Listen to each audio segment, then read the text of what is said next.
Hola hermanos, aquí seguimos. Y lo prometido es deuda. Estamos viendo el Evangelio que margina la Iglesia a lo largo de la historia y que a mí margina también, por supuesto, los creyentes. La relación que había entre el Evangelio según la historia y el imperio, estando así estructurada y constituida aquella cultura de aquella sociedad, es evidente que los principios y criterios determinantes de la vida del Evangelio de Jesús no podían coincidir con los principios y criterios determinantes de la cultura y de la sociedad del imperio. A fin de cuentas, según los relatos de la pasión que nos dejaron los evangelios, es incuestionable que el Evangelio termina con la muerte de Jesús. Es decir, sabemos con seguridad que a Jesús lo mató el imperio. Y no podían coincidir la religión y el imperio, sobre todo en cuanto se refiere a la religión, ya lo que determina la influencia de los criterios religiosos en los criterios sociales que regían la convivencia de los ciudadanos del imperio. Y en cualquier otra sociedad, por eso, en la medida en que el Evangelio de Jesús fue un proyecto de vida que consistía en una revolución de los valores que entraña un movimiento contracultural, fue inevitable el conflicto mortal de Jesús con la religión y, en última instancia, con el imperio. Pablo, por el contrario, vio sin duda que no podía entrar en conflicto con el imperio e intentó, en cuanto le fue posible, integrar la fe de Jesucristo en la sociedad y en la cultura del imperio. Fue así. Y una vez que tomó esta decisión, no tuvo más remedio que desplazar lo central de la vida de la Iglesia y de la salvación eterna. La redención del pecado y la salvación de la otra vida, al tiempo que aceptaba el hecho capital de integrarse en la sociedad del imperio con las inevitables consecuencias que esto conllevaba.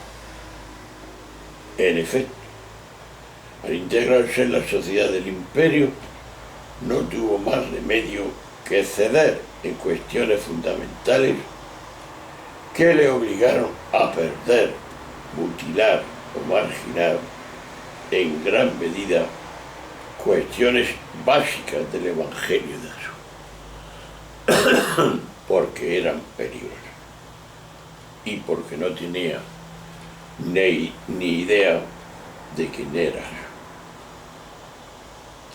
Por eso la Iglesia, que nació del Evangelio, nos relata el enfrentamiento de Jesús con la religión establecida.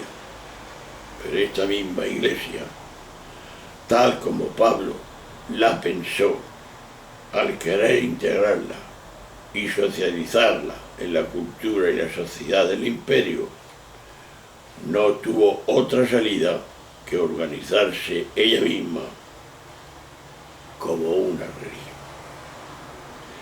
Casi con toda seguridad se puede afirmar que Pablo no tenía ni idea de que fue precisamente la religión vinculada al imperio como elemento constitutivo de él quien mató a Jesús. Sumos sacerdotes, emperadores de Roma, vinculados los unos a los otros, fueron quienes vieron que el Evangelio de Jesús era incompatible con él. Si lo dejamos seguir, todos creerán en él, dice el texto, y vendrán los romanos y nos destruirán el lugar santo y también la nación. Juan 11:48. Es cierto que sobre esta declaración del Sanedrín es posible hacer diversas consideraciones de orden religioso, pero cuando nos limitamos a motivaciones religiosas, nos olvidamos de un factor determinante, que fue detalladamente analizado por el famoso Jeremías. Este sabio investigador resumió sus estudios en esta fórmula exacta y elocuente sobre cómo se gestionaba la religión en Jerusalén.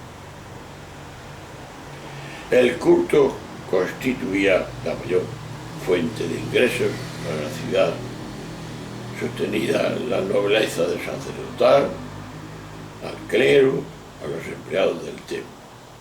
Como es lógico, en una situación así, temen que Jesús podía llevarse a todo el pueblo consigo, y era una realidad tener que la fuente de su ganancia y de su poder se le fuera de las manos, se le fuera a pique. Quedó así patente que el Evangelio de Jesús era incompatible con la religión de los judíos y también de los romanos. Lo que estaba en juego, hermanos, no era un problema de verdadera o falsa religión, sino de poder, de riqueza y de derecho, lo que en última instancia equivale a resolver esta gran pregunta. ¿Puede el Evangelio adaptarse para estar presente y convivir en una sociedad configurada por la desigualdad en el poder, en la riqueza y en los derechos?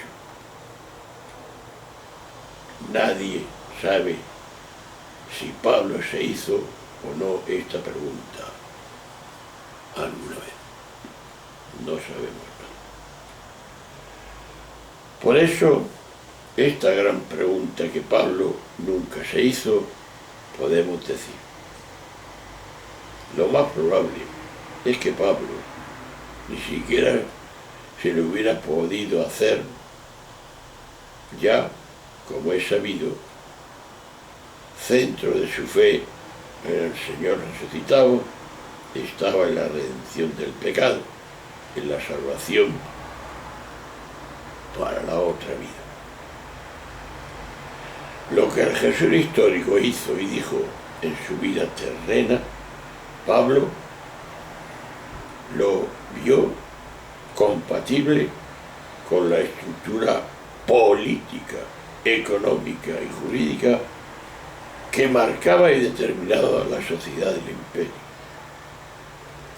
Y en cualquier caso, y sea cual sea la respuesta de estas cuestiones que nos planteamos, hay hechos que no admiten duda.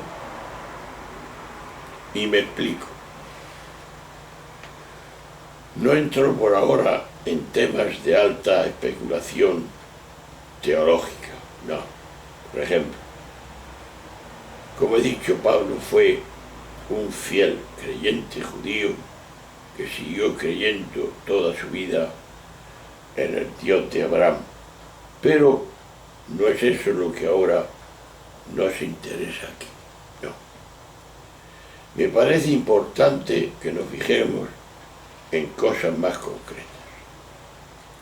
Para empezar, se sabe que en el 2 y el 3% de la población del imperio poseía la mayor parte de la riqueza. La inmensa mayoría de los habitantes carecían de ella y luchaban constantemente por mantener su existencia a un nivel de mera subsistencia.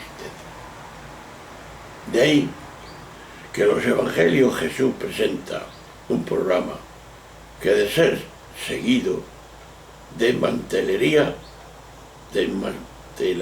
el mundo de la elevada posesión de los poderosos y de los que tenían todo, y de los caudalosos. Sigue la pregunta. ¿Siguió Pablo este planteamiento básico de Jesús? Dado el modelo de comunidad de iglesias o asambleas que fue fundando y visitando en la ciudad mediterránea de aquel tiempo, aparece seguro que Pablo no se planteó este problema, ni pudo planteárselo, por una razón que se comprende enseguida.